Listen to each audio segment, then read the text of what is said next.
going to start out with my 3/8 blade, which is a 3.5 mm blade. We're going to turn you, we're going to face you to the camera, right there, okay? Now, when I snap my blades, before I snap my blade shut, I want to put a drop of oil everywhere you see metal rubbing against metal. So there's 4 points of contact. So 1, 2, 3, and 4, and just for good measure, just 2 across. Then I'm going to turn it on and close the blade while the clipper is on. I'm going to use a white comb for contrast because he has dark hair. Now, as I said before, I want to get all this straight up and down. So step 1, I want to find out where the round of his head is. Some people's, the round of their head is in the middle, some is higher up, some is lower. The general rule is you don't want to take your fade past the round of the head. If you get past the round of the head, you wind up looking like a mohawk or a faux hawk, or I don't know if anybody watches UFC and has seen Brock Lesnar. His head is like a basketball, and they take his flat top, right? You know, and he's got just, okay. So when you're cutting, if you take an imaginary line straight up in the air, it's going to cut as we go. So there's one more step that we can take. He's got a lot of hair in that area, so before I do that, I'm actually going to remove that bulk first. It's a little thicker than I originally thought. No problem.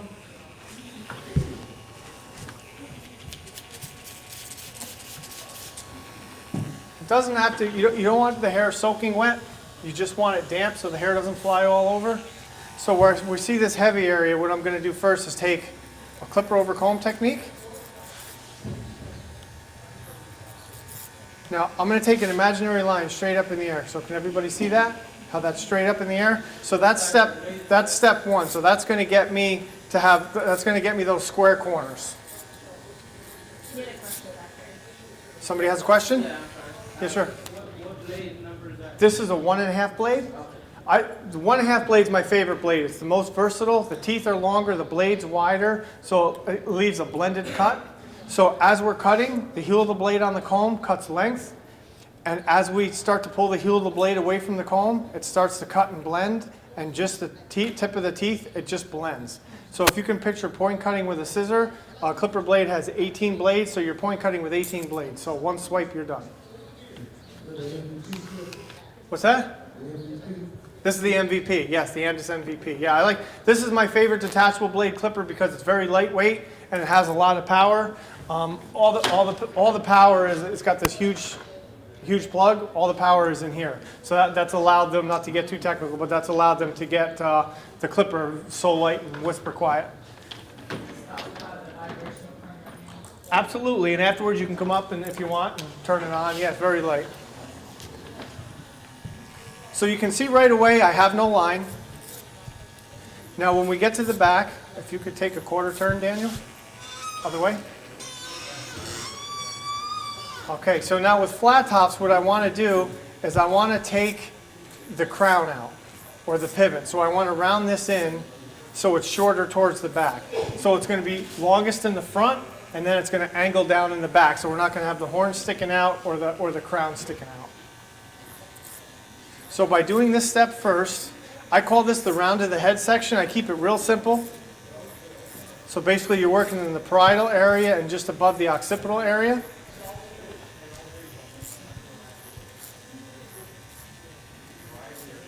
Okay, another quarter turn. So the only thing I'm focused on is this step. I'm not focused on the fade. I'm not focused on his protruding occipital bone back here and some of the dents he has and how that's going to fade out. I'll worry about that when I get there. So I have a nice big clipper comb. The blade's not going to go off it. It's the same width as the blade. So you want to make sure when you're cutting a lot of hair, using a bigger tool, you have a bigger comb. Now to hold the comb properly, see how I'm holding it like that instead of like this? So when I hold it like this, look what happens to my shoulder and my posture. Very uncomfortable. When I hold it like this, my wrist never moves, just my fingers. So you comb down, comb back up, comb down, comb back up, nice and easy. So I'm cutting the crown down. So what this is doing, taking all this bulk, this is preparing this part of the haircut when I go back with the 3/8 of an inch or the 3.5. you know, in the beginning I was having a little bit of trouble getting through the hair and I was leaving a little bit of a line. I don't want to do that. I want that clipper to go through nice and smooth. So if it's not, that means I missed a step and I have to remove some bulk. So that's good. So that's going to work easier for me. Okay, let's keep turning, keep turning, keep turning. So see already how we have that angled in like this, so then we're just going to meet it.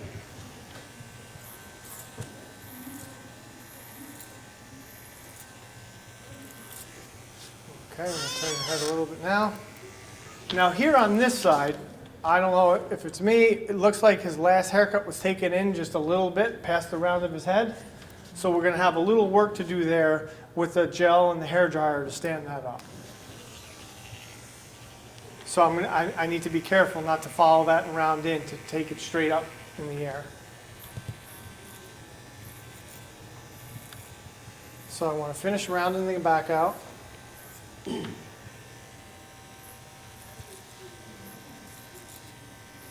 So if you're doing a layer cut, a square layer cut, say like a business cut, and you're picking it up with your fingers and you're holding it parallel, I'm doing the same thing with my comb. It's just too short to pick up with my fingers. So the slower you move the comb, whether it be clipper over comb or scissor over comb, the less lines of demarcation you're going to have. So in other words, I'm basically taking a lot of sections by moving that comb slow. So the trick is to build your hand dexterity, both your hands are doing two different things. You have one hand moving slow and one hand moving fast.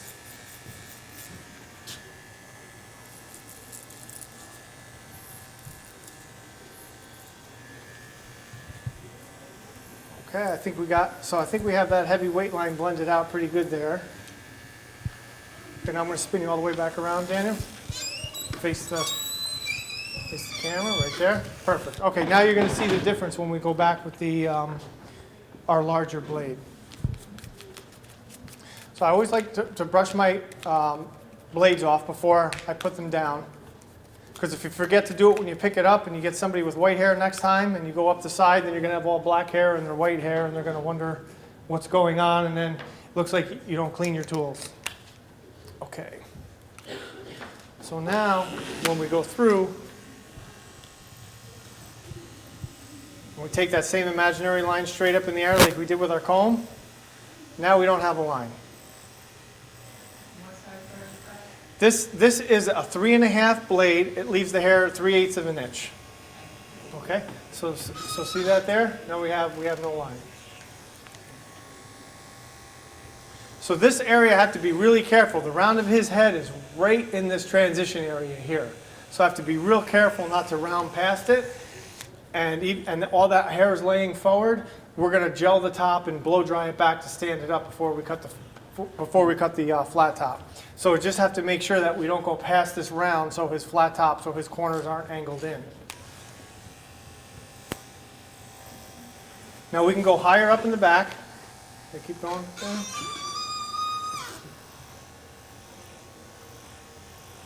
Now the head is round, so if everybody can see my blade isn't 100% on his head, where the head is round, so the top 3 teeth aren't in contact with the head, instead of rounding it all the way around. Because if I round it and lay it flat, I'm going to leave a line right here.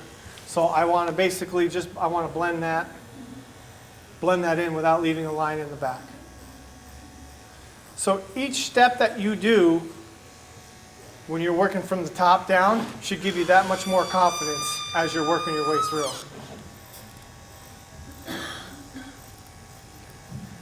Now there are plenty of barbers that could start out with a 5/0 blade, make a line, and have it blended out in no time. So I'm not saying that technique is not valid or it's not a good technique. This is how I learned, and I find this to be very easy for me personally because it avoids the blending step. And of all the classes that I've taught, I find it's much easier for people that aren't used to fading. I find it an easier way for them to learn. Okay, so now if you just turn your face towards it, yeah. So can everybody see that? So now we're straight up and down, so that's 2 steps, no line, no blending. So now I'm going to go down to my next blade, which is a 2 blade, which cuts the hair to 1/4 of an inch in length. So what creates a fade is the separation in between blades. So if we work down, but yet we still go up just as high with each blade, we're still going to leave a line because we don't have that 1/8 of an inch, 1/16 of an inch, 1/4 inch separation in between blade lengths. So there's a couple ways to go about it. With our longer blades, the fading motion comes from your elbow. So it's this, your wrist stays still and it's all from your elbow. When you get to your shorter blades with your adjustable clippers, it's a scooping motion with your wrist. So I'm still with my wrist is still. Now as his head rounds in, which I went just slightly past the round with my previous blade, now as his head rounds in, I'm going straight up in the air. And I'm over-exaggerating that imaginary line straight up in the air.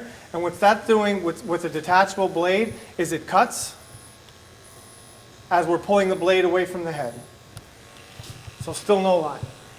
Okay, just turn this way just a little bit. Okay, good. Turn just your face towards me. Okay.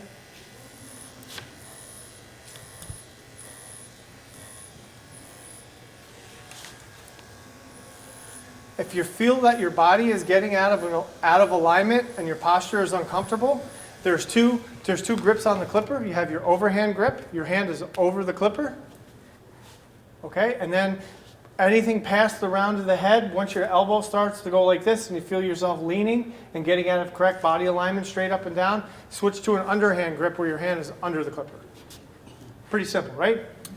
Overhand, underhand. Okay, face back, that way. Perfect. Good? So normally here I would be doing an overhand grip, but if I don't want to be in your way. I want you to be able to see as much as I'm doing as possible. So I'm taking that imaginary line straight up in the air. So it's the same thing I did with the comb. I over-exaggerated with the comb until no hair went into the comb. These little steps, and I hate to use the word speed, I like to use the word efficiency, will increase your efficiency unbelievably. Because every step you're doing it once. You don't have to keep going over it. So the other thing to remember is these clippers have a lot of power. So this particular clipper, it's a rotary motor clipper, so it can power through a lot of hair versus a magnetic or pivot motor clipper. The blade speed is a little bit slower than the magnetic motors, but it's got a lot more power. So when you go slow, you're letting those 3,500 strokes per minute go through the hair. If you go really fast, just think if you were doing scissor over comb and you went this fast with the comb. How much hair would you miss, right? Or you'd be pushing hair. So when you go slow and let it work, that's how you blend those lines out, real easy. Or avoid making them. Okay, so the next blade down I'm going to go to is my 1.5. And it may seem a little tedious, but when you do the same thing every way, every time, you're going to get the same results and the same haircut. So now the other thing that happens that I didn't mention before. So my wrist is still perfectly still. It's not moving at all. The movement is right from the elbow and my shoulder. The fading, the shorter, the smaller the blades, the shorter your fading stroke, your fading motion. So my 3.5 blade, the longest blade, was an elongated stroke. My 2 blade was a little bit shorter. Now my 1.5 is even shorter. So then I'm going to go down to a 16th. Then when I get to my adjustables, my scooping motion is going to be a scooping motion and then a little bit of a flick. Each motion with each blade as we work our way down is going to get shorter. Is there anybody that doesn't understand that? Everybody's got that? Okay, good.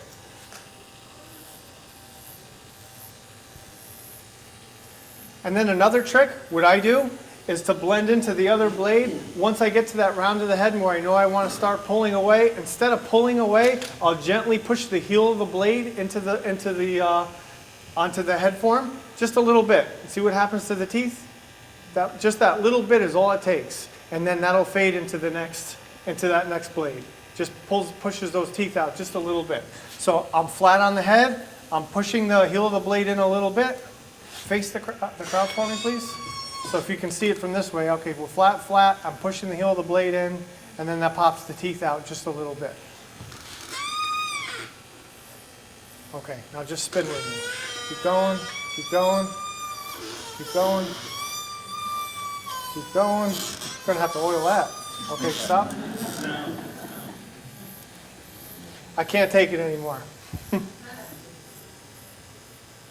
Now, has anybody noticed anything about where I'm standing so far this whole time? Exactly.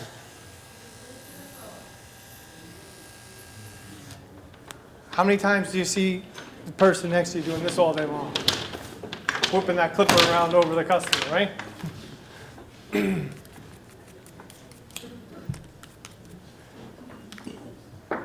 So I was so fortunate that I learned all this stuff from the beginning from two of the best barbers. And so a lot of these things I never saw until I had my own shop or a shop with my dad.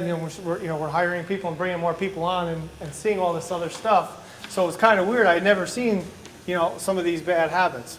Okay, so now we're still, as fade's starting looking good. Everybody can see from the back up front. Everybody see any heavy spots? Don't be afraid to throw something at me, yell at me, tell me.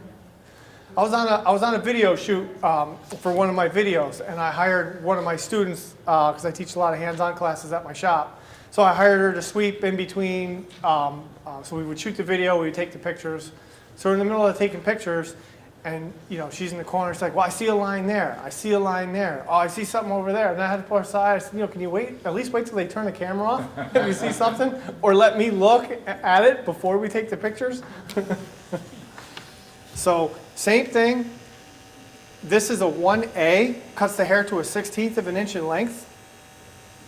So that's about a half. Actually, no, this is one blade longer than your adjustable clipper all the way open.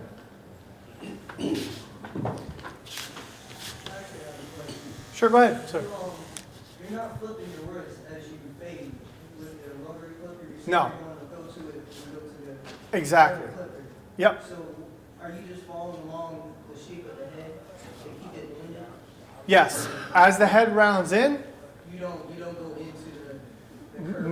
no, because I'm dropping down a little bit because I'm working from top down. So each one down, I want to leave a little bit of separation in between blade lengths. And as the blades get shorter, the distance between the different blades is going to get smaller. But what I'm doing, when I see the spot where I don't want to go past, I push the heel in just a little bit and go straight up, and then that avoids leaving a line. Hopefully I explained that okay for you. Okay. And it may look like I'm working really slow, which I am. This is the same speed I work at in the shop. But these haircuts get done in 15 to 20 minutes. You have time to talk to your customer, build in a shampoo, maybe a hot towel while you're doing the shampoo or conditioning treatment.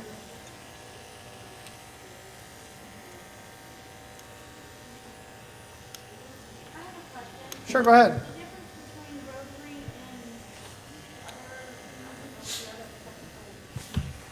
and There's rotary, there's magnetic motor, and there's pivot motor. So which clippers do what? I Wall does more rotary? I'm not familiar with Wall's products, but rotary motor clippers for the bulk of my work, it has the most power. Magnetic motor clippers have a lot of power, but I'm going to have to put a plastic attachment on it to do this. And the minute I put a plastic attachment on, I cover 1/3 of the teeth, and it doesn't allow me to do what I can with this clipper. So this clipper's got more power to go through this. This has a higher blade speed, but not as much power. So the higher blade speed is great for fading, for real close fading and tapering. So I cut with 3 clippers, rotary. I prefer a magnetic motor adjustable over a pivot motor. I like them a lot better. And then my outliners are also magnetic motor clippers. I like these the best. They make trimmers in rotary, magnetic, and pivot. And I don't really know, I'm not a mechanic. I don't really get into the intricacies of the different motors that much. I don't know how to fix them and all that, or take them apart. But for the most power, you figure rotary motors will give you, well, not necessarily if you're using fast strokes, then you want to use not the rotary motor, but you can use the not magnetic, but what is the other? Pivot? Pivot. And what's that? What did you want to use that for? That's for the faster swiping. An adjustable clippers for that. Organon's faster movement. I would think of it this way. I use 3 clippers. I use a detachable blade, I use an adjustable blade clipper, and I use a finisher. 3 clippers on every haircut. So think of it in terms of those, and then you have to find what works best for you. What works best for me, these are my 3 favorite clippers. Andis MVP, Andis MVP, Andis Envy, ENVY, and they make them in all different colors for my adjustable, and then an Andis T outliner. I used to use the Master a lot.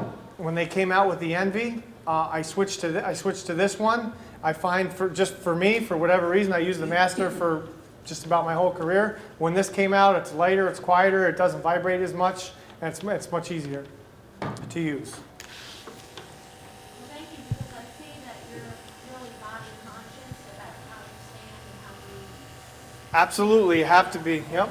perform in our field. Okay, so now what I'm going to do, now I'm going to switch to my adjustable clipper.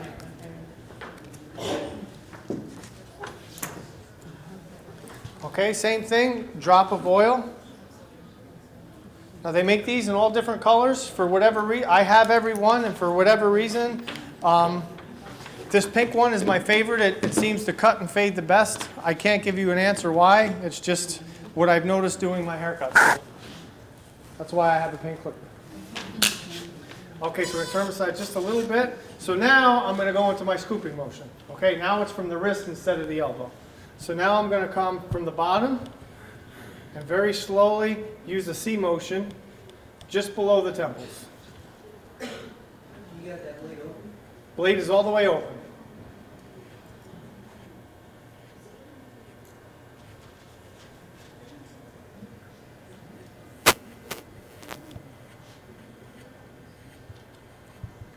Now the toughest, now what you have to do is you have to go a little faster with this, but I'm using that C motion, so see how that blends into the previous. So still no line unless somebody sees a line or a heavy line of demarcation. Anybody see anything? Very nice. Is it good? Okay, good. Because usually where you're all sitting, I have a mirror. And then I have another mirror because there's a wall right here and I have a mirror here. I can't have enough mirrors. So my staff, they're on me all the time. So you just want to look at yourself. I said, no, I want to look at my face.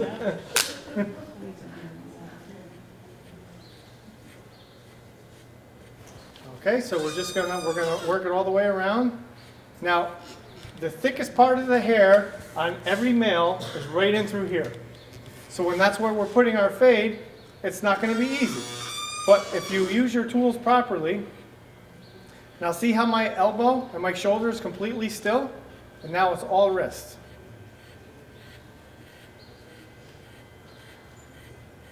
Now these technical things are very important, and sometimes you have to go in a few different directions. Okay, keep going, Daniel. Okay, so we're blending it out. So I just focus on, literally I break it down to one blade at a time. Blend the clipper over comb in. Blend the 3.5 into that. Then worry about blending the 2 into that. Don't worry about the finished product. The finished product will take care of itself if you break it down step by step by step.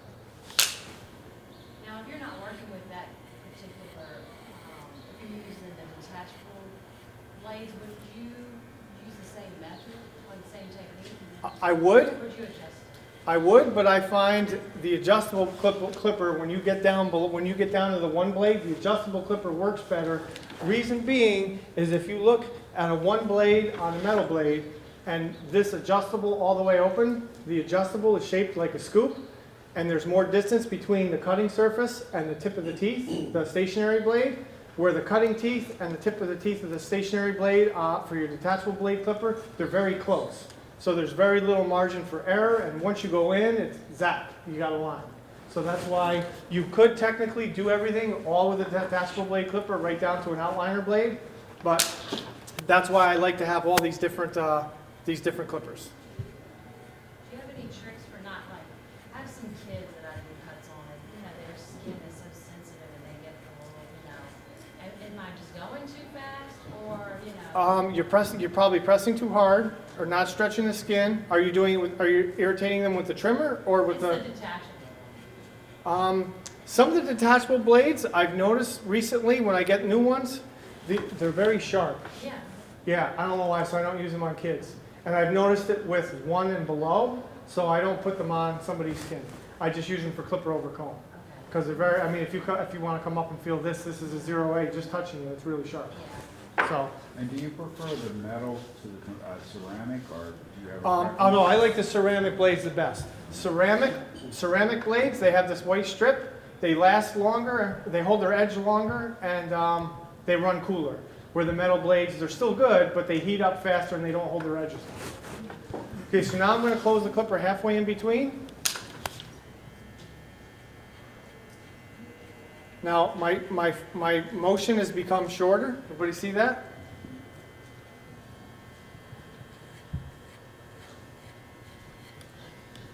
So he's got some dents behind his ear which aren't cooperating with me.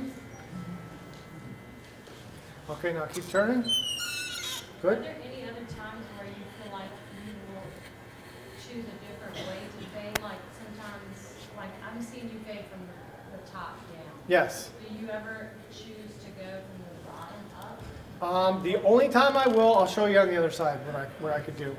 But okay, keep turning. Why not take your 3.5 from the bottom up to the bridle area first and get rid of all that hair before getting out? Just because I'm running the blade over his head so many times, it's just one extra step that I don't have to do.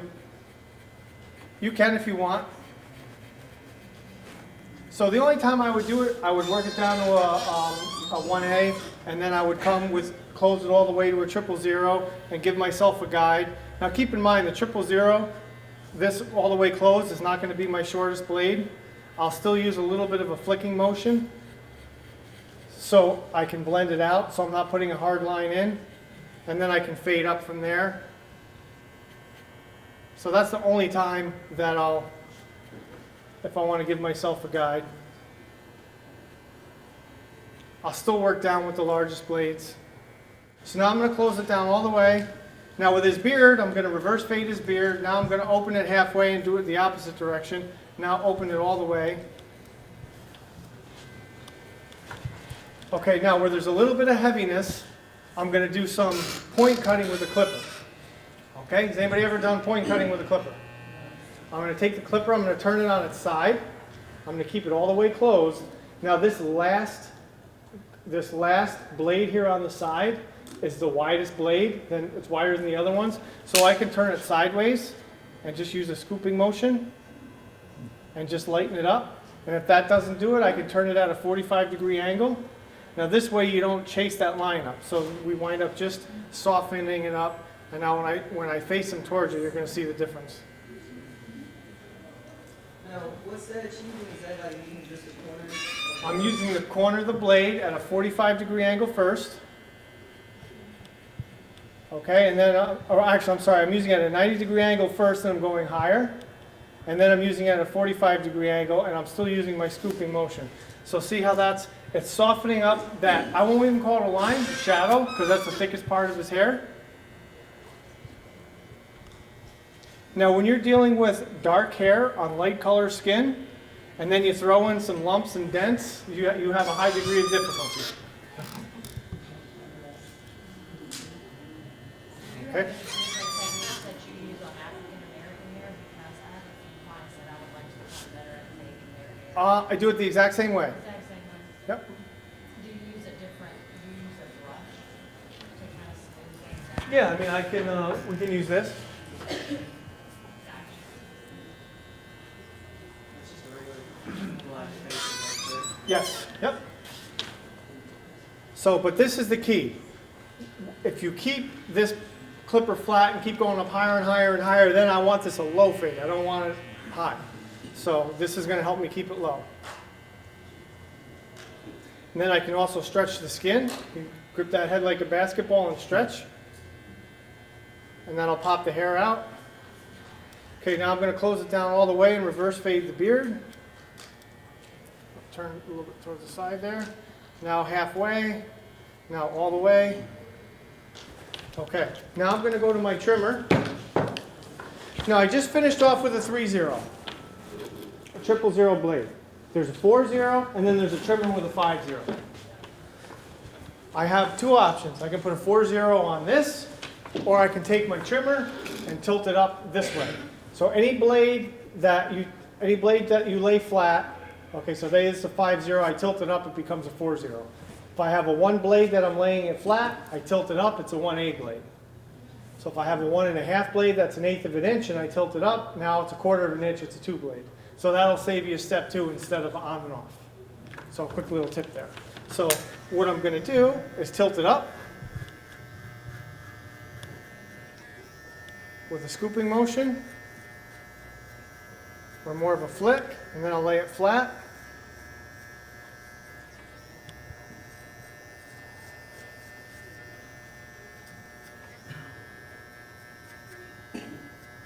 And then I can even turn that on its side a little bit at a 45-degree angle if there's a little heavy spot there, which there was. It's amazing how that works. Just that little bit. Okay, so same thing. I'm going to tilt it up, then lay it flat. Now we're going to get rid of all that hair. I think we can turn a little more. So any little heavy spots, stretch, and just take that little bit of a 45-degree angle.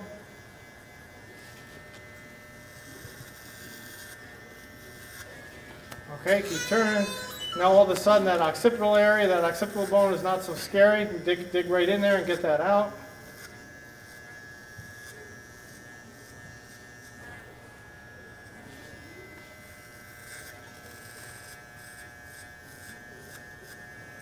Okay, keep turning.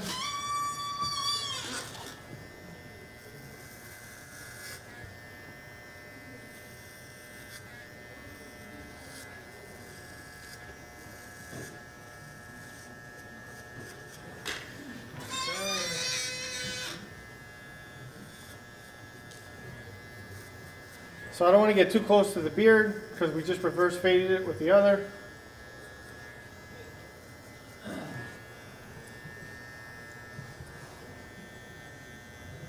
For a 45-degree angle, just lighten that up just a little bit. Okay, now we're going to take our foil shaver, and then after this, then we're going to work on the top.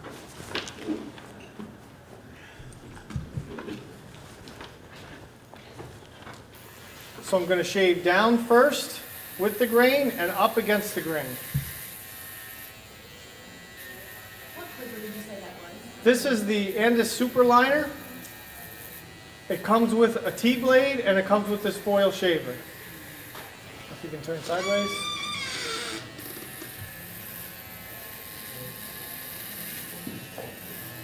Okay, keep turning. Now I want to make sure I drop down a lot lower, and when I come back up, use just a little bit of a flicking motion. So you can see how much closer, well, you can hear it too. Keep going. So now, why are you going down with it first? instead of just going up? I'm shaving, because just when you shave with the grain first and then against the grain.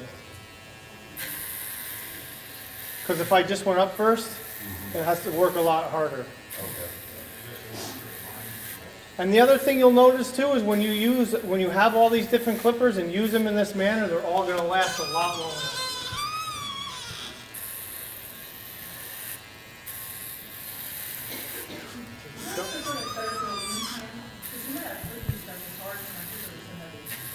The ones that I use are the most effective for women also. They're the lightest and quietest and have the most power.